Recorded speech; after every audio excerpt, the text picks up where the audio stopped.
the ancient human gene that makes you immune to pain. He stared at the bent purple forearm like it was a puzzle. The doctor pulled, bone ends clicked, and the room winced except the kid. No tears, just how long till I can climb again? His mother squeezed his shoulder hard, harder than he could feel. The nurse whispered a word, CIP, congenital insensitivity to pain. One ancient channel in his nerves, NAV 1.7, was missing its cue because a gene called SCN9A never flipped the switch. Pain isn't just suffering, it's the body's fire alarm. Turn it off, and the flames spread quietly. Superpower or curse? To see why that's deadly, we need the spark itself. The first spark. How pain is born in a neuron. Pain starts as an electrical decision. Not in the brain, not in the gut, but at the very tips of specialized nerve endings woven into our skin, joints, and organs, nociceptors. A blade nicks skin, a flame licks a fingertip. Acid chews at a tissue. Cells burst, chemicals flood, and those naked sensory endings wake. The first doorways to stir are TRP channels, molecular thermometers and chemical detectors that crack open when heat spikes, cold bites, or irritants sting. They let positive ions, mostly sodium and calcium, drift in, nudging the inside of the neuron less negative, closer to go. But that nudge isn't enough. The neuron needs a push over a cliff, a point of no return where the signal explodes down the wire. That's where voltage-gated sodium channels line up like dominoes. They sit closed, waiting for voltage to creep to a threshold. Cross it, and they snap open in waves, letting sodium flood in, firing an action potential, then another, then a train that screams up the nerve toward the spinal cord. Here's where NAV 1.7 earns its nickname, the gatekeeper. It's not the brute that powers the whole spike. That heavy lift often falls to cousins like NAV 1.8 and NAV 1.9. But NAV 1.7 decides that the first spike should even happen. It lives in peripheral nociceptors and their cell bodies in the dorsal root ganglia, and it tunes the threshold, amplifying tiny inputs. Without it, small injuries don't add up to anything. With it, the same inputs cross the line and the alarm sounds. For decades, people thought pain was a crowd effort. Many channels, many signals, all blending into the same shout. What nobody knew was that one channel, NAV 1.7, was quietly checking IDs at the door. The gene behind it, SCN9A, carries the instructions to build that exact gatekeeper. When SCN9A works, nociceptors can say, this matters. When both copies break, loss of function mutations, the neuron never reaches that line. The door never opens, and the fire alarm never rings. It looks like invincibility from the outside, but inside the system, it's a missing stop sign. Your brain keeps driving through intersections with its headlights off. You can feel the gatekeeper in everyday life. A cook brushes a hot pan.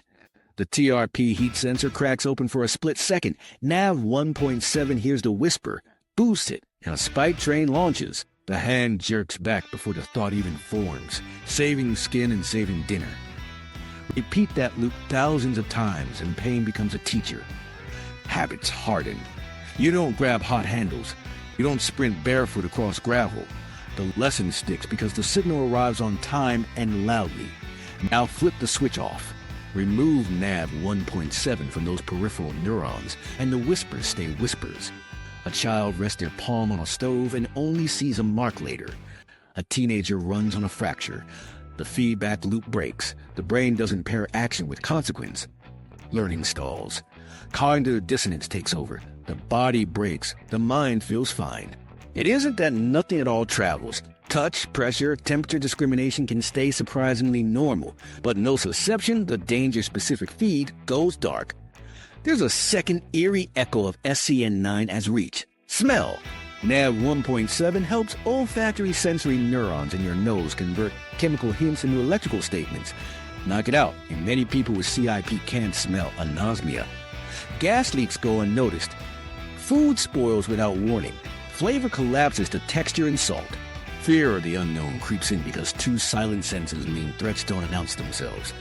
One channel, two senses, both anchored in the same basic rule. No threshold, no signal, no story for the brain to interpret. Zoom in on the microseconds.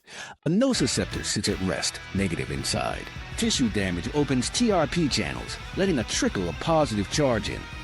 NaV1.7 senses this rising tide earlier than its cousins. It's exquisitely sensitive near threshold. It adds just enough current to push the membrane to that magic value. Then the big players, other sodium channels, roar open and a spike erupts. Lose NaV1.7 and the membrane never quite gets there. The others stay shut. Silence. Zoom out to millimeters to the dorsal horn of the spinal cord where those spikes would normally dock. In a healthy system, the train of action potentials triggers neurotransmitters. Second-order neurons light up.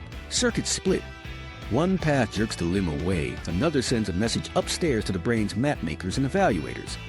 Without NaV1.7-driven spikes, those synapses go quiet. The sending brain systems that can turn pain down or up. Endorphins, placebo effects, attention can't modulate a message that never arrived. People sometimes ask if this is just about being tough. It isn't grit. It's wiring. In SCN9 and loss of function, lab tests show normal nerve conduction for other fibers and vanished responses for pain-specific ones. Pinprick feels like pressure. Heat feels like warmth, until tissue characters' corneal reflexes can weaken, blinking fails, and ulcers form. Over time, joints swell and collapse under misused loads. Sarcoarthropathy, because ligament strains and microfractures don't hurt, so movement doesn't change. Meanwhile, parents of kids with CIP build workarounds because biology won't help. Kitchen timers instead of burn signals, daily skin checks instead of throbbing reminders, shoes at all times. Braces to dampen joint damage the brain can't sense. None of that exists without a simple fact at the molecular level. A protein shaped by SCN9A isn't present or isn't working, so a neuron that should shout only whispers. So where does this gatekeeper live in the blueprint, and how does one gene call that much of the shot? To find that out, we have to zoom into the genome's address book and meet SCN9A up close. The gene with the switch, SCN9 is blueprint. SCN9A sits on chromosome 2q24 like a tiny set of assembly instructions with outsized consequences. It encodes the alpha subunit of the voltage-gated sodium channel, membrane protein that threads through the neuron surface in repeating domains, forming a pore that opens with voltage and helps start spikes. In nociceptors, NaV1.7 is tuned to hear whispers, small depolarizations near threshold, then add just enough current to tip the cell into action. Two healthy copies of SCN9A usually mean that gatekeeper is built correctly. Break both, and you don't just quiet pain, you erase the launch sequence. The stakes are simple and brutal. One gene can decide whether danger signals ever become electrical messages. People often think a complex sensation like pain must depend on redundancy. It does in part, but redundancy only helps after the first spark. SCN9A mutations can remove the lighter from the matchbox. Without NaV1.7, nociceptors rarely hit threshold, and even big injuries may never produce a spike train. The body still gets hurt, it just never files a report. When researchers mapped families with congenital insensitivity to pain, a pattern jumped out. In consanguineous communities where relatives marry, rare variants are more likely to pair up. Investigators traced multiple CIP pedigrees to SCN9, a loss-of-function mutations, missense changes like L374V that mangle gating, nonsense changes like W897X that truncate the protein mid-build, and frame shifts that scramble the rest. Recessive inheritance rules the day. You need 2 broken copies for full-blown CIP. Terriers with 1 broken copy often feel pain normally. These aren't vague associations. Patch clamp experiments on cells expressing mutant channels show it.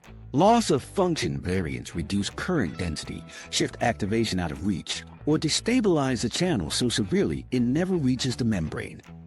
In dorsal root ganglion neurons taken from animal models engineered to lack SCN9A, depolarizing steps that used to trigger firing now fizzle.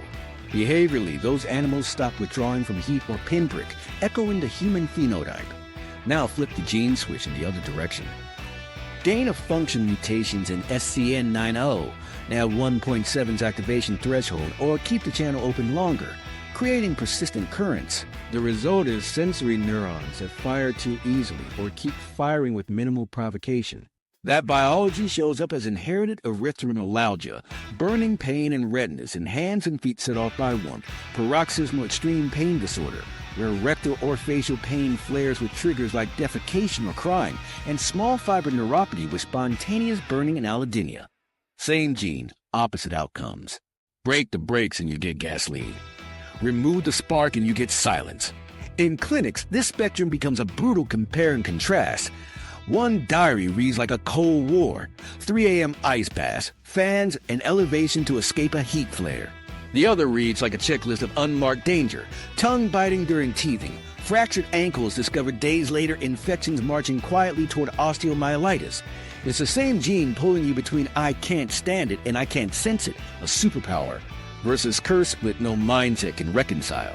With SCN9A loss of function, anosmia often tags along because NAV 1.7 also supports olfactory neurons. With gain of function, smell tends to stay intact, but daily life shrinks around triggers. For drug developers, SCN9A is both target and warning label. If a mutation that removes NAV 1.7 abolishes pain without wrecking motor control, heart rhythm, then a selective NAV 1.7 blocker might deliver strong analgesia without opioid baggage. But the gene story says precision matters. Other sodium channels, NAV 1.5 in heart, NAV 1.4 in skeletal muscle, sit close enough in structure that sloppy drugs risk arrhythmias or weakness. Even perfect NAV 1.7 inhibition might need help from the body's endogenous opioids to match CYP level relief. A clue pulled from animal and human data showing synergy when enkephalin tone is boosted. The genetic addresses tell a deeper story about how nature preserves crucial tools. SCN9 as coding exons carry constraints, mutations that are rare in general populations, signaling that random changes are usually harmful and pruned by selection. When mutations do persist, it's often in pockets where founder effects amplify a single ancestral variant. That brings us to the map pin that forced the field to pay attention, a cluster of Pakistani families in and around Lahore. Before that fieldwork, pain research had suspects, but no clear culprit. Multiple channels, receptors, and inflammatory pathways shared the blame. The Lahore pedigrees with kids who didn't respond to needles, sticks, or heat pointed straight at SCN9A. Sequencing turned up W897X, a nonsense mutation that drops a stop sign into the genes code and chops a channel prematurely. 2 copies of W897X translated to no functional NAV 1.7, no nociceptive spikes, and a childhood shaped by injuries that never hurt. That single finding turned a hypothesis into a linchpin, and it linked bench electrophysiology to real lives. We talk about blueprints like their destiny, but context still matters.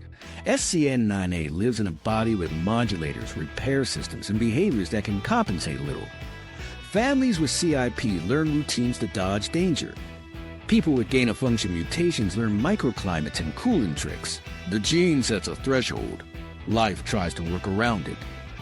Still, when NAV 1.7's gate stays shut, downstream complexity can invent a signal that never started.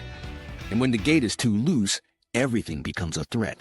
So if a tiny code block can flip experience from burning agony to silent harm, what happens when an entire community carries the same broken instruction? We head to a rooftop in Lahore to find out. The village that couldn't feel pain. The Pakistan case study. While that was happening in genetics labs, a boy in Lahore was climbing. Rooftops were his stage. He leapt between buildings, landed hard, and stood grinning while the crowd gasped. Blood trickled, he bowed. A few hours later, he'd do it again. He wasn't fearless. He was feedbackless. In 2006, investigators followed rumors of a child who could drive nails through his arms without flinching. They found him, and then found his cousins, neighbors, in a pattern that would change pain signs. The stakes in that neighborhood looked upside down. Kids smiled through fractures. Parents learned to search for trouble without a cry to guide them. A limp might appear days after a playground fall. Fingers would blister on sparklers during festivals, and nobody complained. Inside those homes, mothers checked bathwater with thermometers, not skin. Fathers hid knives high on shelves. Siblings watched younger ones sleep because a fever could climb without tears, and a hand could slide onto a hot bulb without a yelp. The danger wasn't just injury, it was silence. Researchers arrived with pinwheels of tests. Touch was normal. Vibration in joint position, the sense that tells you where your limb is, worked fine. Warm felt warm, cool felt cool. But pain? Needle sticks produced no withdrawal. Heat plates at levels that make most people yank back brought no reaction until skin damage appeared. Corneal stimulation, which should trigger a blink to protect the eye, faltered. Objective measures were clear. Congenital insensitivity to pain with preserved proprioception. The local doctor's hunch now had a name. Then came the blood draws and the sequencing. Across multiple affected families, one result kept repeating W897X in the CN9A. It's a nonsense mutation, a premature stop that chops the NAV 1.7 channel mid-build. 2 copies meant no functional NAV 1.7 in nociceptors, and no nociceptor spikes launched from the periphery.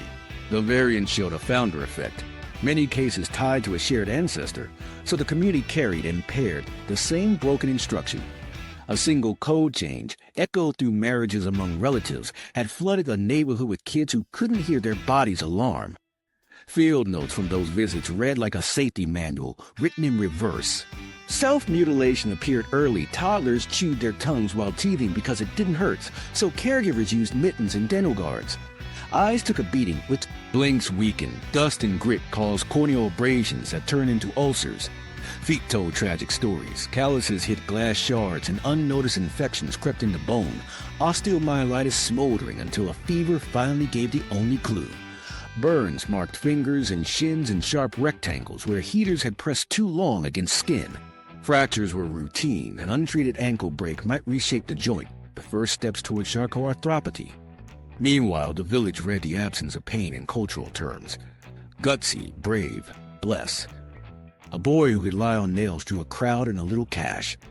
But the applause hit a mortality curve and a quiet dread in kitchens and bedrooms. Some children died young, not from stunts, but from infections that didn't announce themselves. Sepsis, bacteria slipping from a wound into the bloodstream, doesn't wait for a scream. Parents learned to be detectives, sniffing for rot in wounds, even though many kids couldn't smell, checking for swelling around joints, tracking fevers with thermometers because it hurts would never come. The crowd saw a superhuman. The family lived a countdown they couldn't feel. The investigators had to do something careful, tell a community their miracle was a risk. They showed x-rays of old fractures that had healed badly. They taught families to use goggles and gloves, to schedule eye exams, to examine mouths for new bites, to log every scrape for follow-up. They shared the genetic piece. Recessive inheritance meant that 2 carrier parents had a 1 in 4 chance each pregnancy of a child with CIP. This wasn't curse or courage. It was a channel. NAV 1.7, absent in their kids' pain fibers, was a missing relay. Back in the lab, everything clicked. The Lahore data locked NAV 1.7's role in place. With W897X in both copies of SCN9A, NAV 1.7 never reached the membrane. Patch clamp readouts show no current. Nociceptors failed to fire even when prodded. Olfactory tests showed anosmia in many children, tying the channel to smell as well. The case study didn't just name a gene. It mapped a life. Normal motor development, normal touch, happy play, and a hazardous quiet where a cry should be. Unknown to the first crowds around that rooftop, their cheers helped launch a wave of research money and a pharmaceutical chase. If turning off NAV 1.7 erased pain in Lahore, maybe a precise blocker could help people with chronic pain worldwide. But the Lahore families also served as a warning label. The same genetic silence that made the boy a legend also raised his odds of corneal scars, bone infections, and early death. Any drug that muted NAV 172 well would need guardrails. Ethics threaded through the whole story. Journalists wanted photos. Scientists wanted samples. Families wanted practical help. Braces, goggles, antibiotics on hand, vaccination catch-up, and referrals. Consent had to be more than signatures. It had to be understanding. Being the village that can't feel pain made for headlines, but inside those homes, work was mundane and relentless. Check the feet, check the eyes, check the mouth, check the joints, every single day. This was the moment everything changed for pain science. A stunt on a roof led to a mutation in a gene, which led to a channel on a neuron, which led to a hard truth. Switch off NAV 1.7 and the world gets quieter, not safer. The gift becomes a trap. If that's what happens when pain goes missing, why did evolution keep this noisy alarm? Why pain exists? Evolution's ugly tutor. While that rooftop crowd was clapping, nature's grading system was already at work. Pain looks like a nuisance, but evolution treats it like a training tool with sharp edges. Animals that don't learn to avoid damage don't pass on their genes. The lesson plan is simple. Touch the thorn, feel the sting, avoid the bush. Miss the sting, because NAV 1.7 never launches the spikes, and the bush keeps shredding you. Look across species and you see Pain's logic written in different scripts. Naked mole rats live underground in air laced with carbon dioxide. Their nociceptors respond oddly to acid. They've dulled one kind of pain because their tunnels would feel like burning faces otherwise. That tweak keeps them functional in their niche, but they still respond to other threats. Other animals solve pain by resisting toxins. Garter snakes eat newts loaded with tetrodotoxin thanks to sodium channel mutations that blunt the poison's grip. Different hacks, same outcome. Keep the alarm where it matters. Turn it down where it doesn't doom survival. Humans don't burrow or swallow poison newts, but we're born as curious, clumsy primates. Toddlers meet corners, hot cups, and wobbly steps. By age 3, most have an internal map drafted by nociceptors. This burns, that cuts, jumping off the couch hurts. Pain writes those boundaries fast. It isn't moral, it's practical. The kids from Lahore didn't get those revisions. Without NAV 1.7's threshold, setting, injury, and consequence never linked. Curiosity kept running unopposed. Pain's economics look cold, but they're efficient. Signaling costs energy. In return, pain prevents bigger losses, infection from dirty cuts, fractures from reckless strain, joint destruction from misuse. It also enforces hygiene. A throbbing tooth pushes you to seek care. A raw blister stops you from grinding bacteria into your skin. A sharp eye pain makes you blink and rinse grit away. Turn those drives off, and minor problems scale into systemic threats. That's why CIP families fight osteomyelitis and sepsis. The alarm doesn't just scream, it shapes behavior that keeps microbes at bay. There's a seductive myth that less pain equals more life. In the short term, sure, the athlete who runs through a sprain wins one game. But zoom out. In people with CIP, short-term courage becomes long-term losses. Misaligned fractures, Charcot arthropathy from repeated microtrauma, corneal scars. Bones remodel in bad directions when movement doesn't change after damage. Feet collapse under altered loads. Infections bloom where feedback would have been forced rest and care. Cognitive dissonance fuels risk. No pain, so no problem, until the x-ray says otherwise. The mortality curve rises young, not because danger isn't real, but because danger isn't felt. Evolution didn't select pain to make life miserable. It selected pain because organisms that ignored harm didn't leave many descendants. Even partial reductions demonstrate the balance. In inflammatory states, sensitivity goes up to force rest so tissues repair. In emergencies, descending brain systems turn the volume down so you can escape. Then the pain floods back later.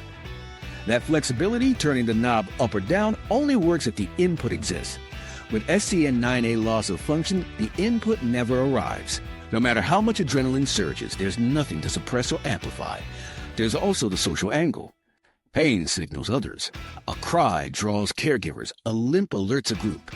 In hunter-gatherers, that shared vigilance meant the difference between infection control and an early grave. Families in Lahore rebuilt that network deliberately. Daily inspections, scheduled eye checks, enforced shoes and braces. They had to replace the communication a single sodium channel usually provides. Without that, injuries hit until they were medical explosions. Comparative biology gives us a cautionary compass. Species that dial pain down do it narrowly and for reasons. They trade sensitivity in one channel for survival in a specific environment while keeping other alarms intact. CIP isn't selective like that. It's a global cut at the first step. NAV 1.7's gatekeeper function is gone across peripheral nociceptors. That's why CIP isn't a superpower. It's an environmental mismatch with lethal edges. In a world of heat, friction, sharp edges, and bacteria, silence is a trap. We also need to separate hurt from harm. Hurt is the experience, harm is the damage. Pain often correlates with harm, but not perfectly. That mismatch is where medicine can help. By turning down suffering, we help turning off the signal. Placebo effects, cognitive strategies, and targeted drugs all work on the volume, but you only get to twist dials when the system has current. SCN9A loss tells us what happens when you cut the power to the whole rack. The unknown gets bigger, not safer. So why keep a channel so sensitive that it can make life miserable in the opposite direction, as in erythromelalgia? Because the alternative, no alarm, is worse for survival. Natural selection tolerates hypersensitivities costs more than it tolerates obliviousness. A foot that burns in heat can be cooled and protected. A foot that feels nothing will keep walking into fractures and infection. Evolution bets on the organism that withdraws too often over the one that never withdraws at all. CIP turns that bet into a lesson. Pain's purpose isn't moral punishment. It's feedback that preserves structure, prevents infection, and guides learning. There's the ugly tutor nobody wants, and everybody needs. And just when you think you can outsmart it with mindset or hacks, biology reminds you, no nav 1.7, no spikes, no lesson. Now, if the brain can play with volume when signals exist, could we safely tune that system with a drug that imitates a mutation without inviting Lahore's risks? The brain's volume knob. Pain is real but modulated. While that rooftop lesson pointed to thresholds, the next twist lives higher up. The brain can make the same injury feel like a whisper or a roar. It doesn't invent pain from nothing. It edits a signal that nav 1.7 helped launch. When the input exists, circuits above the spinal cord twist dials constantly, trading context for intensity, attention for agony, fear for fuel. Starting the spinal cord's dorsal horn, the first relay after nociceptors dock. Here, interneurons gate traffic. Some release inhibitory transmitters like GABA and glycine to dampen incoming spikes. Descending fibers from the brainstem's periaqueductal gray and rostroventromedial medulla project down and press those gates, flooding local circuits with serotonin and norepinephrine that boosts inhibition. That's how a soldier can run on a sprained ankle during a firefight. The system hears danger and turns the nociceptive volume down into escape. Later, when safety returns, the volume knob swings back and the ankle throbs. Now add the body's built-in opioids. Endorphins and enkephalins bind receptors at multiple levels: spinal cord, brainstem, limbic areas, reducing neurotransmitter release and dampening perception. Placebo taps into that network. Believe a cream will soothe a burn and your brain can preemptively engage opioid pathways. Nocebo does the opposite. Expect pain, and descending control lets more signals through, sometimes making a small injury feel bigger. None of this is magic. It's circuitry choosing which messages deserve the spotlight. Consider a runner finishing a race on a hairline fracture. Adrenaline spikes, focus narrows, and descending inhibition mutes dorsal horn transmission. The fracture still generates spikes. Nav 1.7 and its cousins do their job in the periphery, but the brain deprioritizes those spikes until the finish line. Minutes later, medal in hand, the athlete sits down and suddenly feels a hot, deep ache. The input didn't change, the context did, so the volume changed. Phantoms show the power of top-down predictions. People with amputations often feel pain in a limb that's gone. No nociceptive spikes can come from missing toes, but the brain's body map expects input and keeps filling in the blanks with its best guess. Mirror therapy doesn't fix a foot, it updates a model. When visual feedback convinces the brain the limb can move, pain can drop because the prediction error shrinks. The brain isn't faking it.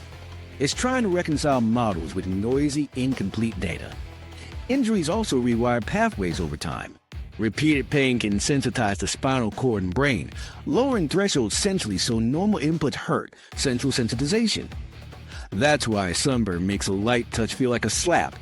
It's also why chronic pain can persist after tissues heal. The volume knob sticks high. Therapies that target attention, expectation, and fear.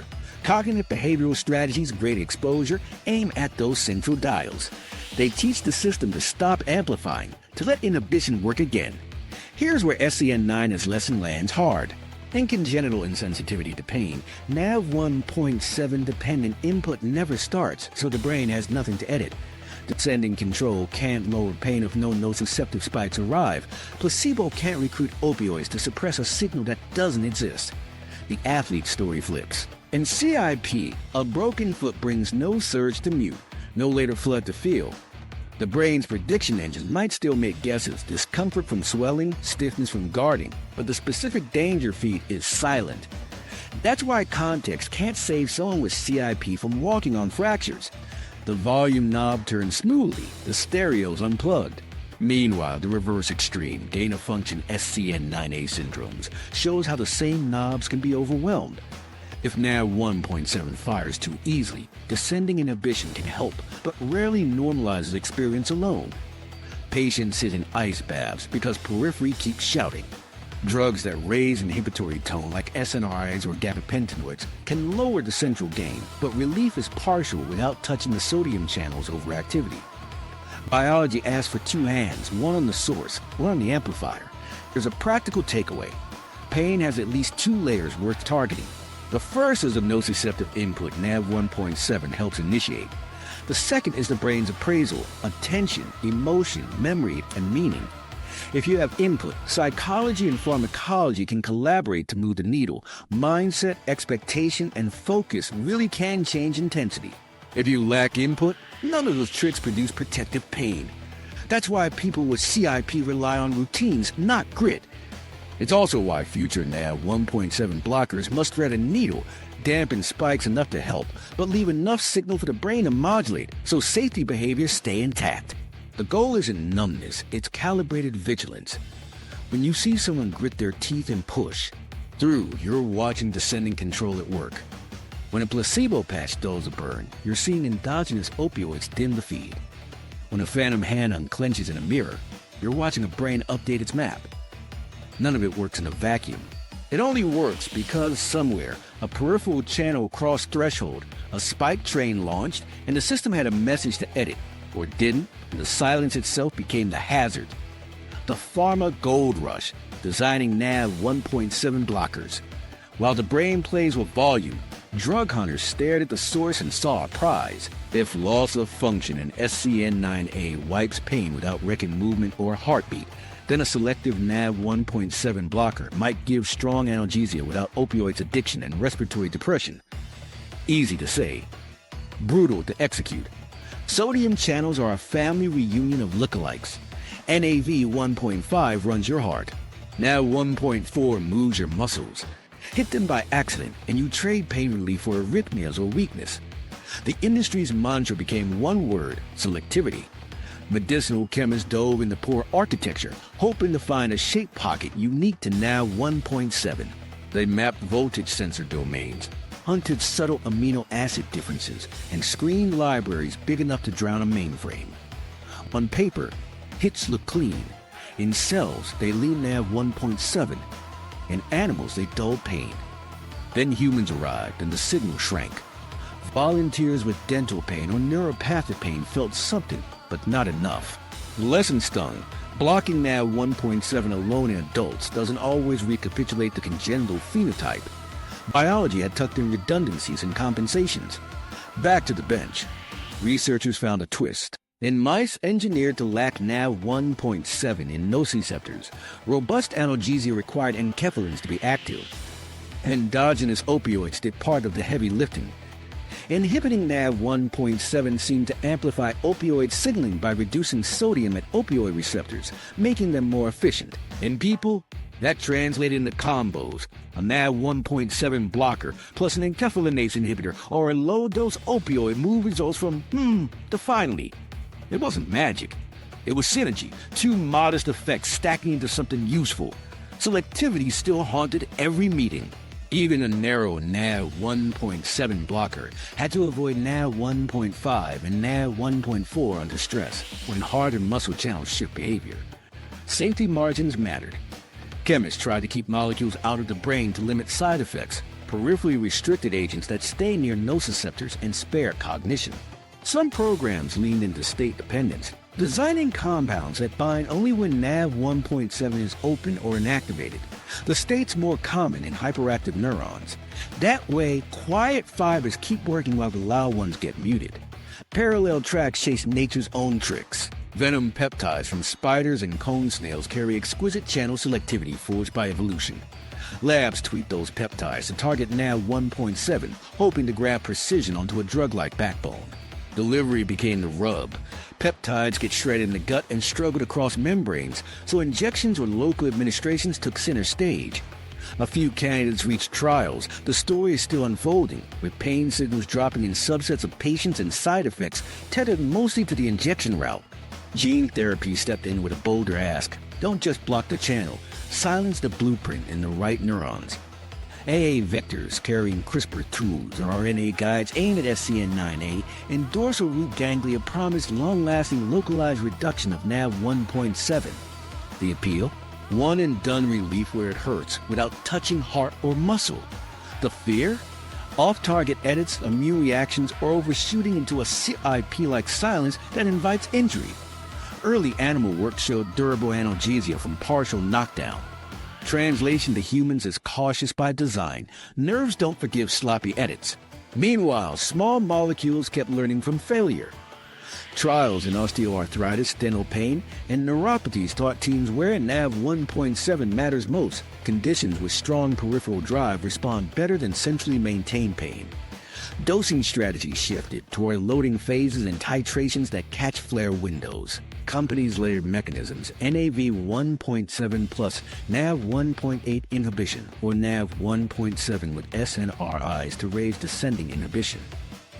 Cocktails outperformed soloists because pain is a network, not a switch. Inside those trials, one person's day looked like this.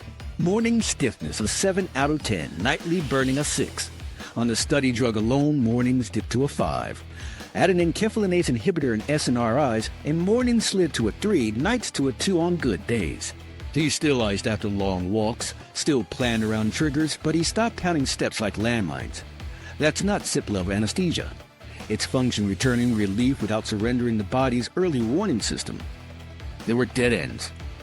Compounds that looked perfect caused dizziness or numbness from off-target binding in sensory ganglia.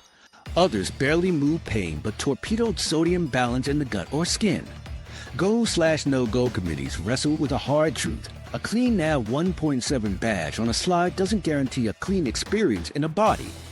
Yet the rationale stayed strong. Genetics had drawn a map with a big X over SCN9A. The treasure wasn't a single gem. It was a handful of smaller stones that together mattered. Regulators started asking the right questions. How much NaV1.7 inhibition is enough to help without erasing protective pain? Can we monitor safety with corneal reflex tests, thermal withdrawal thresholds, and smell checks to avoid creeping into dangerous territory? Can labels teach patients the Lahore lesson? Relief is good, numbness is risky? The answers shape trial endpoints now, not just pain scores, but injury rates and safety behaviors. The boundary is primal. Keep the feedback that prevents harm. Mute the suffering that paralyzes life. In the end, the gold rush matured into craft. The field shifted from block it all to tune it wisely.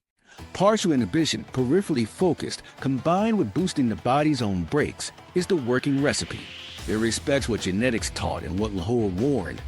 While labs chase the next cleaner scaffold or a safer vector, families still set timers and strap braces, and clinicians layer treatments that touch both the source and the volume. Chemistry is catching up to a channel that for some kids never turned on at all. Living without an alarm, daily life with CIP. While labs wrestle with chemistry, homes with CIP run on checklists. Routine tasks become traps when the body doesn't warn you. Heat, friction, teeth, and grit turn into adversaries that never announce themselves. So families build a second nervous system out of timers, mirrors, gloves, braces, and schedules because biology won't help. Mornings start with inspection. Before breakfast, parents run eyes over hands and feet, then shins and elbows. A flashlight catches color changes the child won't feel, pinkness that could be a burn, swelling that could be a sprain, a dark spot that might hide a splinter. Fingertips get pinched to check capillary refill. Shoes go on before standing, always closed toe, often with stiff soles, to spread load and protect skin. Socks get turned inside out to remove seams that rub bloodless blisters. These aren't rituals for anxious parents, they're substitutes for pain. In the kitchen, timers replace reflexes. Pots and pans get silicone grips. Stove knobs are guarded. A child learns to say the time out loud. 3 minutes left because narration prevents wandering hands back to a burner. An oven only opens when an adult is present. Oven racks get pulled out fully so arms don't graze hot metal. Tea mugs sit in bowls so sloshes don't scald thighs. Families choose induction cooktops if they can, trading open heat for magnet-based warmth that cools fast and lowers burn risk. Mouths need a plan. Teething in CIP draws blood because gums and tongues don't complain. dentists fit bite guards early. Parents inspect the oral cavity after meals, lifting lips, checking the underside of the tongue. Molars chip and go unnoticed. Infections follow. So fluoride varnish schedules tighten, and extractions happen sooner than in other kids to prevent chronic biting injuries. Chewy toys live in the freezer, not for numbing, but for structure that resists tearing off pieces someone might swallow without feedback. Eyes get their own protocol. With corneal sensation dulled, blinking can lag, so dust and lashes scratch the surface. Protective glasses move from nice to have to indoor normal. Artificial tears sit on kitchen counters like salt shakers. A drop every few hours keeps the cornea slick. A speck under the lid ignored becomes a corneal ulcer by morning. Families learn to flip eyelids with clean fingers and irrigate on the spot. Ophthalmology appointments are on a calendar like birthdays. Joints are the slow-moving danger. Microtrauma accumulates when gait doesn't adapt to aches that never arrive. Ankles and midfoot take the brunt, and with repeated loading, bones remodel incorrectly. Charcot arthropathy creeps in. Warm, swollen, unstable joints that collapse over weeks into rocker-bottom feet if weight-bearing doesn't stop. You won't feel the grind, but the x-ray will. So orthopedists teach red flags you can see warmth compared to the other side, sudden shape change, shoes fitting differently. Braces stabilize wobbly joints, offloading boots by bones time to heal. In some homes, a scale by the door is a rule. If it's swollen, today you roll on a knee scooter, not walk. Bathrooms change, too. Water temperature is measured, not guess. Thermometers hang off shower heads. Families lock out space heaters or cage them with guards. Hair dryers live on low. Gas stoves and heaters raise another problem for those with anosmia. No smell means gas leak don't announce themselves. Detectors multiply carbon monoxide, natural gas, and smoke alarms in every room. Check monthly. Food safety becomes visual and timed. Colored charts for chicken, timers for leftovers, labels with dates. If your nose won't help, clocks and thermometers will. Sleep is risky without sensation.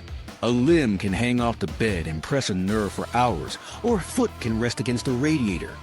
Weighted blankets are tested carefully, and bed frames stay away from heaters. Night checks happen quietly, parents watching chests rise and fall, then peeling back sheets to look at heels, toes, and fingers for pressure marks. It's not paranoia. It's their version of a nociceptive system. Vigilance and shifts against threats you can't feel coming. Adolescence raises the stakes. Curiosity goes from crayons to skateboards and rooftops. Without pain feedback, calibration fails. The kid who never felt a sprain doesn't know what too far is. That's when fractures spike, and osteomyelitis follows from puncture wounds ignored under a sock. Hospitals become second homes for antibiotics, debridements, PICC lines threaded into arms. Some teens brush off mobility devices because nothing hurts. Then Charcot changes their foot in a month. The lesson lands late and hard. Clinics build scaffolding around these lives. Multidisciplinary care isn't a luxury, it's survival.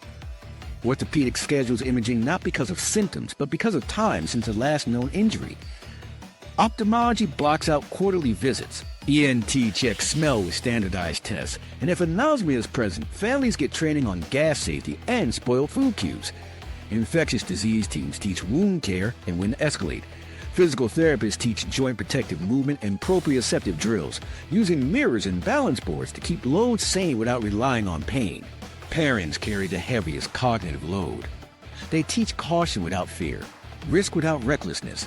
They gamify inspections, sticker charts for clean feet, points for safe cooking steps.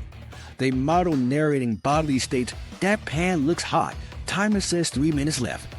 They celebrate gear as normal, not punishment. And they rehearse emergencies, what to do when a cut looks deep, how to flush an eye, when to call, where antibiotics are stored. The superpower myth dies here. CIP isn't freedom from suffering, it's a constant negotiation with invisible danger. Every adaptation buys time. Every checklist stands in for a spike train and NAV 1.7 never launched. The mind wants to believe no pain means no danger, the body proves otherwise. And every day ends with the same quiet inventory. What did we miss and what did we catch in time? The side quest, when pain and smell vanish together. While kitchens and clinics build workarounds, another quiet problem slips through the door. Smell is gone. Not muted. Missing. Many people with SCN9, a loss of function, and NaV1.7 silence also live with anosmia, and the stakes are bigger than flavor. Your nose is a sentinel for invisible threats. Gas leaks, smoke in another room, food turning dangerous in the fridge. Lose it, and a whole category of alarms goes dark alongside pain. Start at the nasal roof and the olfactory epithelium. Each olfactory sensory neuron carries a receptor tuned to certain odor molecules. When a scent binds, the neuron doesn't just whisper chemically. It has to convert that binding into an electrical statement that climbs the olfactory nerve to the brain. NaV1.7 sits there too near threshold, doing the same job it does in nociceptors, taking small depolarizations and tipping them into spikes. Break SCN9A, remove functional NaV1.7, and those tiny currents stall before they become messages.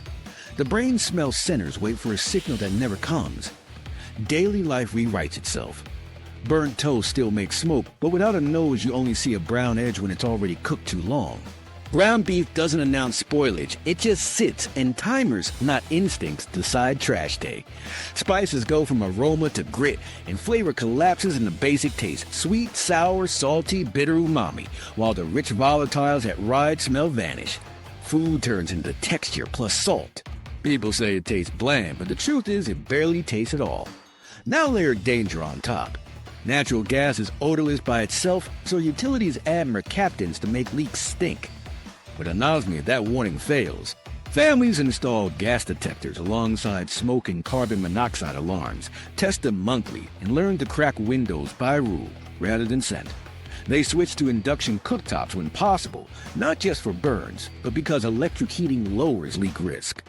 Candles and incense don't set a mood. They become hazards because a smoldering wick won't be smelled in another room. Clinics don't guess. They measure. ENT teams use standardized smell tests, scratch and sniff panels or identification cards to confirm anosmia, not just self-report. Results in SCN9A. Loss of function often shows severe deficits. The pattern matches electrophysiology. Without NaV1.7, olfactory neurons can't push odor-triggered currents into action potentials reliably. It's the same threshold problem as in pain, replayed in the nose. Human moments reveal how strange this feels. A father with CIP and anosmia checks his baby's diaper by sight, not smell. A teenager seasons food by following a recipe's teaspoon counts exactly because to taste is useless. A mother keeps a calendar for fridge leftovers, crossing out day 3 for cooked rice, day 4 for chicken, because her body won't flag sourness. They don't rely on a sniff. They rely on clocks, labels, and rules. Mechanistically, it's elegant and cruel. 2 senses, 1 gatekeeper. In nociceptors, NaV1.7 amplifies damage signals. In olfactory neurons, it amplifies odor-evoked currents. Shared excitability demands a shared tool. Break the two and both systems dim. That's why SCN9A-linked CIP so often includes anosmia, while other pain disorders don't. It isn't generalized neuropathy, it's a channel-specific failure in cells that need a sensitive threshold tuner to speak up. Care expands to meet the overlap. Multidisciplinary clinics add ENT checklists to orthopedic and ophthalmic routines. They teach food safety by temperature, not taste, meat thermometers, storage charts, reheat targets. They hand out gas and CO detectors and show families how to test and replace them. They teach smoke vigilance that doesn't rely on odor, closed doors at night, alarms in bedrooms, escape plans practiced. They add dental hygiene and corneal care to the same binder, because without pain and smell, infections hide in mouths and on eyes until fever or redness appears. Fear of the unknown gets managed with tools, not bravado. People also learn to borrow other senses. You can't smell gas, but you can listen for a hiss. You can't taste rancid oil, but you can watch for cloudiness and check dates. You can't feel a burn, but you can see skin red and count minutes on a timer. Redundancy shifts from biology to behavior. There's one more twist. Some with SCN9A mutations report that flavors feel flat rather than gone. That's because taste buds still fire. It's the olfactory contribution, the majority of what we call flavor, that's absent.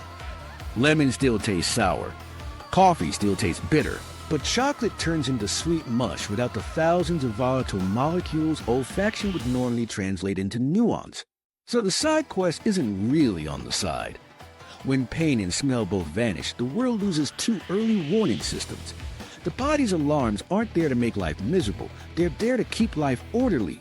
With NAV 1.7 silent, order has to be engineered, one detector, one thermometer, one checklist at a time. The mirror image when SCN9A turns pain up. While painlessness hides danger, the same gene can trap someone in heat that feels like fire.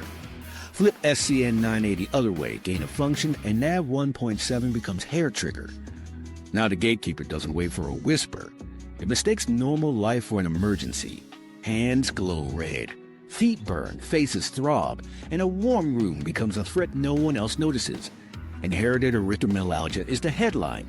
A slight rise in temperature, a hot shower, socks, or a space heater near your ankles, and the flare starts burning pain, flushing and swelling, often symmetrical in feet or hands. People learn a nocturnal choreography. Windows open, fans blasting, limbs elevated, ice water on standby. That relief is double-edged. Ice numbs, but force the temperature swing too far, and skin breaks, ulcers form, infections follow. Cooling becomes fine-tuning, just enough to blunt the fire without breaking the tissue. Then there's paroxysmal extreme pain disorder. The triggers feel unfair. Defecation, a baby crying, even chewing can unleash bolts of rectal, ocular, or jaw pain. Infants turn beet red and scream during bowel movements. Adults plan meals and bathroom visits with military precision. Some carry local anesthetics for the worst flares. Others practice pace breathing, not as a cure, but as a way to ride out the spikes without panic tightening the loop. Small fiber neuropathy sits nearby on this map. Spontaneous burning, electric zaps, and allodynia, light touch hurting like a scrape. SCN9A variants that keep NAV 1.7 active longer or lower its activation threshold create persistent currents, so nociceptors misfire at rest and overrespond to trivial inputs. Patch clamp traces tell the story in lines: activation curve shift left, inactivation shifts right, window currents widen. In the body, that means static becomes shouting. Peripheral neurons send too many messages upstream, and central circuits adapt badly, learning to expect pain. The daily workarounds read like survival guides. A man with erythromelalgia keeps 3 box fans angled at foot level and sets a thermostat nobody else in the house enjoys. He pre-cools shoes with freezer packs, not to numb but to delay the flare long enough to get to work. On bad nights, he stands in the tub at 3 a.m., running cool water until his toes stop feeling like coals. He times showers short and lukewarm, dresses in layers he can strip quickly, and scouts every room for vents and sunny spots to avoid. A teenager with PEPD learns to pre-medicate and schedule bowel movements after school when a caregiver can help. She uses topical anesthetics sparingly, stool softeners methodically, and practices a script for teachers who think she's exaggerating. She isn't. SCN9A rewired her threshold. NAV 1.7 fires too easily, and each trigger recruits the same spinal reflex arcs that make pain feel urgent and inescapable. Physiology connects these scenes. In gain of function, NAV 1.7 opens at more negative voltages or lingers open, allowing a persistent sodium trickle that depolarizes nociceptors. That lowers the cost of firing. Mechanical or thermal stimuli that used to be harmless now cross threshold, and even at rest, membrane noise can spontaneously tip the cell into a spike. Meanwhile, central modulation tries to help. SNRIs can boost descending inhibition. Gabapentinoids soften transmitter release, but the source keeps yelling. You can turn the volume down, you can't mute a siren glued to your ear. There's a cruel irony. These patients need warmth for circulation, but warmth is the enemy. They need exercise for health, but friction ignites pain. They need sleep, but flares wake them. So routines evolve. Pre-cool the bed, keep a fan on a smart plug, stash a spray bottle for mist and skin, wear moisture-wicking socks, and swap wool for breathable mesh. Compression helps some by dampening vascular changes. It hurts others by trapping heat. Trial and error becomes a lifestyle. Clinicians hunt for leverage points. Sodium channel blockers like mexiletin or carbamazepine can shift NAV 1.7's behavior toward normal in specific mutations, turning fireworks into crackles. Lidocaine patches gate local firing where pain concentrates. SNRIs and tricyclics let the brain's break. Avoidance of triggers isn't cowardice. It's arithmetic. Less heat, fewer spikes. Education matters. Don't ice the frostbite. Don't soak too long. watch skin integrity, and pace activity to keep flares below runaway thresholds. The mirror to Lahore is stark. With loss of function, injuries pile up in silence. With gain of function, life shrinks around noise. Same locus, opposite fates. The lesson isn't that NAV 1.7 is good or bad, it's that calibration is everything. Too little and the body loses a teacher. Too much and the teacher screams all day. The viral twist is the paradox. The same gene writes both the horror of constant fire and the horror of quiet ruin. Now that we've mapped both extremes, the next question is practical. With biology this touchy, what actually helps right now? What works now? Practical pain science without miracles. While labs refine NAV 1.7 tools, people need relief today. The target is pain without losing the protective signal, so the playbook stacks small gains that add up. Start with the basics that quietly move outcomes: sleep, movement, and mood. Poor sleep amplifies pain sensitivity. Improving it with consistent schedules, dark rooms, and short-acting sleep support can lower next-day intensity. Gentle, regular activity, walking, cycling, water therapy, keeps joints moving, strengthens stabilizers, and reduces central sensitization. When the brain expects motion to be safe, it dials down alarm. Medications join as pieces, not saviors. NSAIDs reduce inflammation and can take the edge off mechanical pain, but they're best in bursts to protect the gut and kidneys. Acetaminophen helps some with flare layering. SNRIs like duloxetine and venlafaxine raise descending inhibition with serotonin and norepinephrine, nudging the spinal gates to close more often. Tricyclics at low doses can aid sleep and dampen pain transmission. Gabapentinoids soften transmitter release from overactive nerves, especially in neuropathic patterns, though they're less helpful in purely inflammatory pain. Local measures by targeted calm without fogging the brain. Topical NSAIDs quiet a tendon sheath. Lidocaine patches block peripheral firing in a focal zone. Capsaicin, at high concentration, depletes nociceptor transmitters, so the area goes quiet for weeks. None erase the signal everywhere. They reduce shouting at the source, so the central system has less to amplify. Physical therapy anchors the plan. Not bed rest, graded exposure. A therapist maps feared movements, starts below the threshold, and inches up as the nervous system relearns safety. Motor control drills stabilize the spine and hips. Eccentric loading remodels tendons. Proprioceptive work teaches joints to track position without recruiting pain as a guide. Pacing replaces boom and bust. Short, consistent bouts with rest, not heroic surges followed by crashes. CBT for pain isn't about pretending it doesn't hurt. It's about changing catastrophic interpretations that spike central gain. When the brain stops treating every twinge like a threat, muscles unclench, breathing deepens, and the descending brake engages. Acceptance and commitment therapy adds values-based goals. Walk the dog for joy, not to fix pain. Mindfulness trains attention away from rumination loops that keep the knob turned up. Biofeedback shows live heart rate and muscle tension, turning invisible stress into something you can steer. Tech helps during spikes. For acute burns or procedures, immersive VR pulls attention so far that pain loses bandwidth. The dorsal horn and cortex only have so much space. TENS units recruit competing touch fibers to dampen nociceptive traffic at spinal level.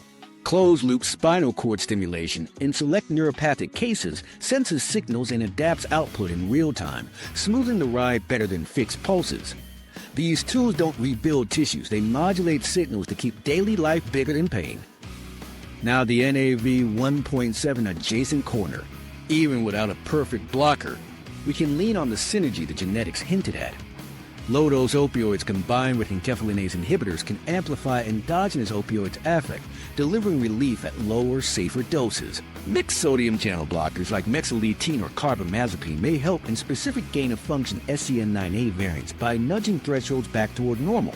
In others, they're blunt tools with side effects, so mutation-guided choices matter. Education threads through everything. Patients learn to separate hurt from harm. A muscle burn after exercise can be safe. A joint swell demands respect. Heat helps stiff tissues, cold helps inflame ones, but frostbite and burns are risks, so timers and barriers matter. People learn flare planning, pack meds, patches, a TENS unit, preempt with gentle movement, expect a post-event dip and schedule rest. They track patterns, sleep debt predicts flare days, and intervene early. Case in point, a warehouse worker with small fiber neuropathy maps the floor for hotspots that overheat his feet.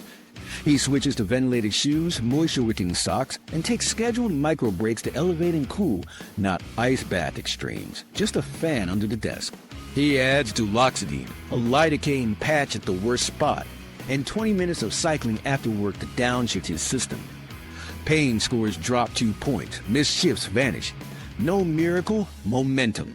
Another, a runner with chronic Achilles pain learns eccentric heel drops, starts at body weight, then adds a backpack. She uses a topical NSAID for flare days, practices diaphragmatic breathing during sets to keep tension down, and replaces panic cues with neutral ones. That's low, not injury. 6 weeks later, distance climbs without spikes. She didn't mute nociception, she retrained it. For SIP families, the what works now is safety engineering, not seeking sensation. But for most, the aim is preserve protection with less suffering. That's why clinicians set guardrails, functional goals over zero pain, injury monitoring when using numbing topicals, and caution with any agent that risks blunting protective pain too far. The Lahore lesson sits on the clinic wall. Pain's alarm has a job. Our job is to quiet the false alarms while keeping the exits clear. The ancient angle conserved channels and deep time. While clinics juggle checklists and labs chase blockers, NAV 1.7 story stretches far past humans. This gatekeeper didn't appear with primates. It's part of a playbook older than bones. Voltage-gated sodium channels emerged deep in the bilaterian lineage when animals first needed fast electrical signals to coordinate movement and respond to threats. Before jaws and joints, there were membranes that had to decide, fire or don't. That's the job NAV channels took on, refined by duplication and specialization over hundreds of millions of years. Early channels were generalists. As nervous systems got more complex, the family split. Gene duplications produced variants with different thresholds, kinetics, and tissue preferences. In vertebrates, those specializations hardened. NAV 1.5 in heart muscle, beating without rest. NAV 1.4 in skeletal muscle, contracting on command. NAV 1.7, 1.8, and 1.9 in sensory neurons, tuned to the edges of danger and endurance. SCN9A, the gene for NAV 1.7, landed in a niche where sensitivity near threshold mattered more than brute force. It didn't need to carry the whole spike, it needed to decide when to start it. That decision point shows up across vertebrates, fish, amphibians, reptiles, birds, mammals. Conserved motifs in NAV 1.7 line with poor in voltage sensors, the exact places that determine when the channel opens and how long it stays active. The sequence isn't identical across species, but evolution kept key residues because changing them broke a job too important to risk. Where changes did stick, they tuned performance for environment, colder bodies, different membrane lipids, varied firing patterns.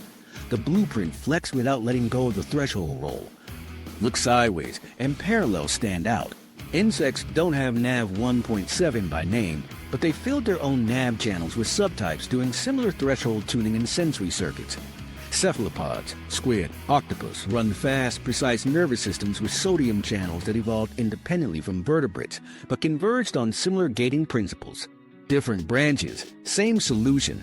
A class of channels that sits near threshold to decide if a tiny perturbation should become a shout. The stakes of getting that decision right are obvious in nature. Animals tweak sodium channels to survive toxins. Pufferfish wield tetrodotoxin. Predators evolve channel mutations that reduce TTX binding so nerves still fire.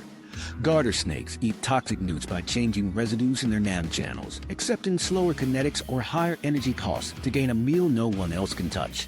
Those are small edits with clear trade-offs, resistant enough to live, functional enough to move. There are warnings written into genomes. Tamper with sodium channels and you pay somewhere. That constraint shows up in human data. SCN9A is under strong purifying selection in the general population. Disruptive variants are rare because they get removed by reduced fitness.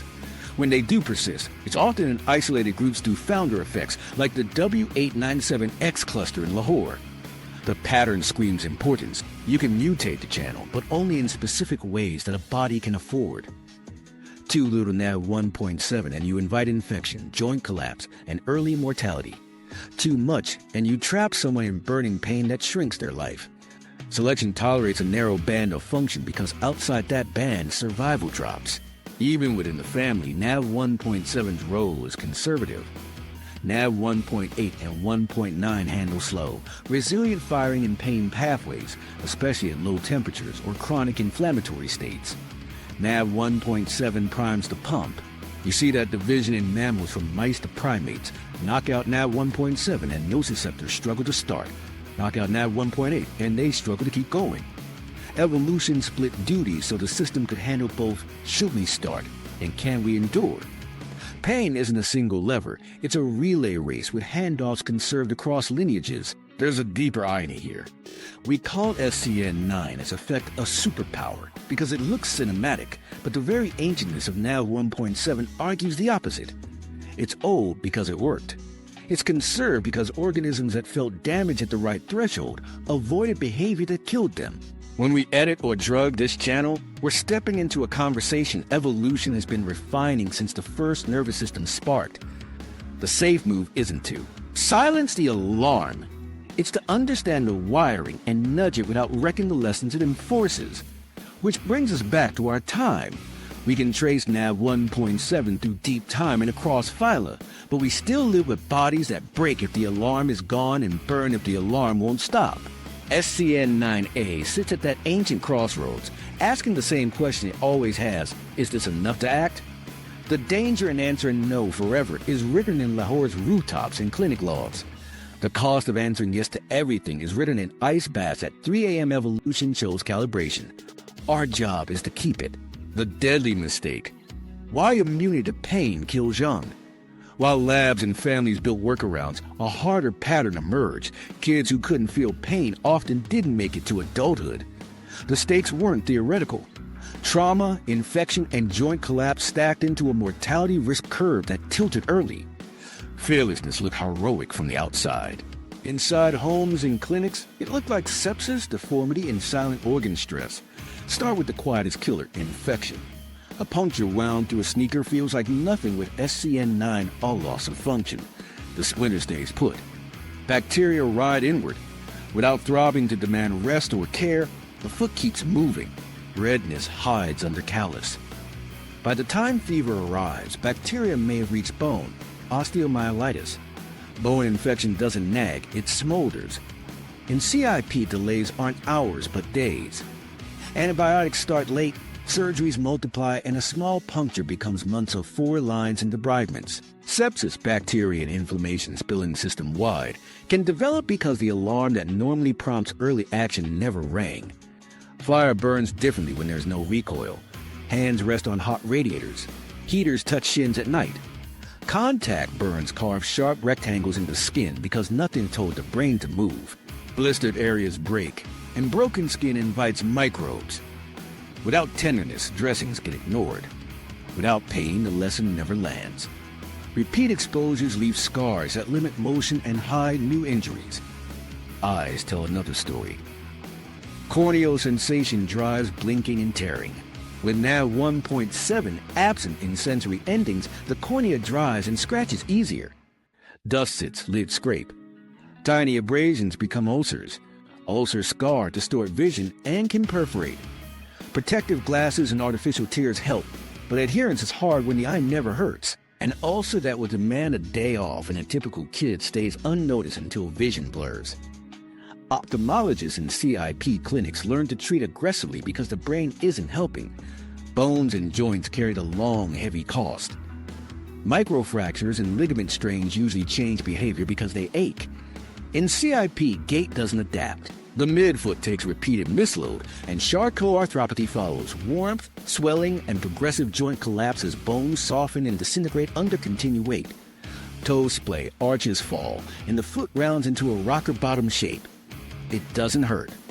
That's the problem. Without strict offloading at the first visual signs, boots, braces, even casts, collapse accelerates. Surgery is harder because postoperative pain isn't there to restrain activity. Hardware fails under loads the patient never feels. The psychology isn't bravado, it's calibration failure. Pain usually teaches limits. In its absence, curiosity has no counterweight. A child learns that jumping off a wall is fine. A teen discovers that sprinting on a sprain doesn't change anything. Habit set, risk feels normal. Parents try to import caution with rules and checklists, but adolescents resist scaffolding. Add social pressures, and stunts that earn status elsewhere are especially risky here. The body won't veto a bad idea. Wound surveillance in CIP is a full-time job because the owner's brain won't help. People miss the cascade. Small skin break, bacterial foothold, deeper spread along tendon sheaths, joint involvement, then bone. Fever, which still registers, becomes the first alarm, late. Prophylaxis shifts the curve. Routine skin checks catch problems early. Prompt irrigation of any puncture, tetanus up to date, early oral antibiotics for suspicious wounds, and low thresholds for imaging cut sepsis rates. But these protocols demand relentless attention and access to care many families don't have. Case trajectories split on supervision and environment.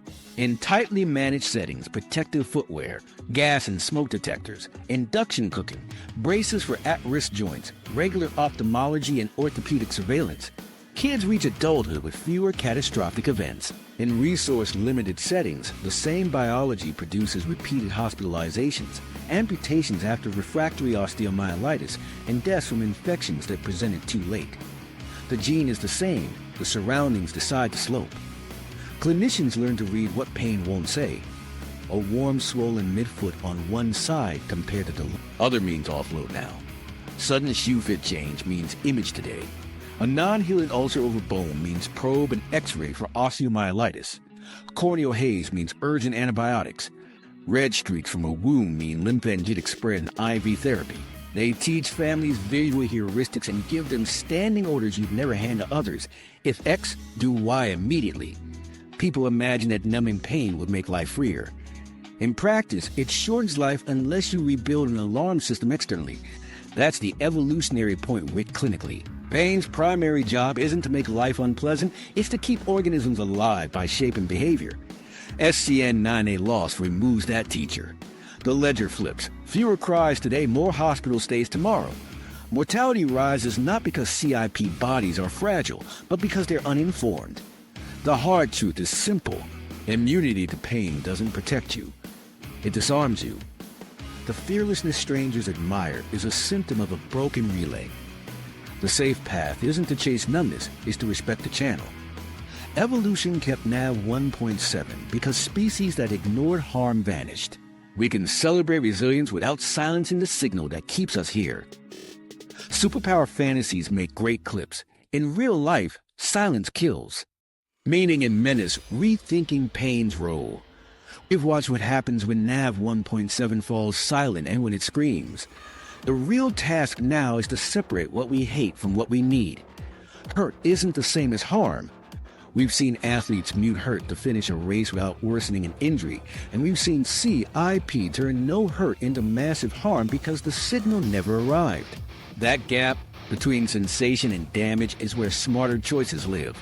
Start with the goal. It isn't a numb world. It's a world where signals are honest and adjustable. Pain should track threat, then back off as healing happens. When it doesn't, after nerve injury and central sensitization, or with SCN9 a gain of function, turning the volume down protects life. When it does, fresh wounds, overheating, infection, turning the volume off invites disaster. CIP is the proof. Silence feels kind until it kills. That's why the frontier won't be all or nothing. Gene editing aimed at SCN9A sounds tempting, but the Lahore lesson sets the boundary. Permanently knocking NAV 1.7 down the CIP levels in kids would trade today's relief for tomorrow's osteomyelitis and Charcot joints. Even localized edits in adults need margins. Enough inhibition to help, not enough to erase protective pain. That means binding to specific channel states, restricting drugs to the periphery, and defining safety floors. Thermal withdrawal, corneal reflex, and smell tests as part of care. The aim isn't to conquer biology, it's to negotiate with it. There's an ethical map to draw. Who decides how much pain is acceptable? People in agonizing gain-of-function states deserve strong relief. But editing germlines to build fearless kids would be cruelty dressed as optimization. Equity matters too. The routines that keep CIP families safer, detectors, braces, imaging, fast antibiotics, cost money and attention. If NAV 1.7 therapies arrive, access can't hinge on a zip code. Otherwise, we'll export Lahore's risk into new neighborhoods. Personally, this reframes the system we're mad at. The throb after a sprain isn't punishment, it's a guardrail. The sting from a pen isn't cruelty, it's a reminder with teeth. We can learn to read those messages without being ruled by them. That's the promise of combined strategies. Tune peripheral inputs enough to stop runaway firing, strengthen descending brakes with SNRIs in training, and change how the brain predicts danger so it stops amplifying ghosts. Biology left room for that teamwork on purpose. Evolution built knobs, not just switches. There's also a cultural reset. We glorify push through the pain, and no pain, no gain like their wisdom. In truth, smart athletes push through discomfort they understand, not injuries they ignore. CIP shows the end state of that slogan if taken literally. People keep going until joints fall apart and infections bloom. On the other side, gain-of-function sufferers aren't weak. They're living with a channel that mislabels warmth as fire. Their wins are measured in degrees of freedom reclaimed, not in pain-free fantasies. The paradox resolves when we accept that pain is information with emotional weight, not an enemy by default. Menace comes from miscalibration, either no alarm or constant alarm. Meaning comes from learning to calibrate. Reduce false positives, keep true positives loud enough to steer away from harm, and build habits that don't require agony to be effective. That's why future NAV 1.7 tools will likely be dials tied to guardrails, not mute buttons. So the ancient gene at the center of this story isn't a villain or a gift. It's a threshold maker that helped our ancestors avoid cliffs, infections, and bad ideas. Breaking it entirely makes the world look safe while turning it lethal. Tweaking it wisely could make modern life kinder without erasing the warnings that keep us alive. That's the tension that sticks in your head. Superpower on the surface, cursed under the skin. The line between freaky science and good medicine is whether we chase numbness or we preserve the lesson while easing the load. Resolution and broader meaning.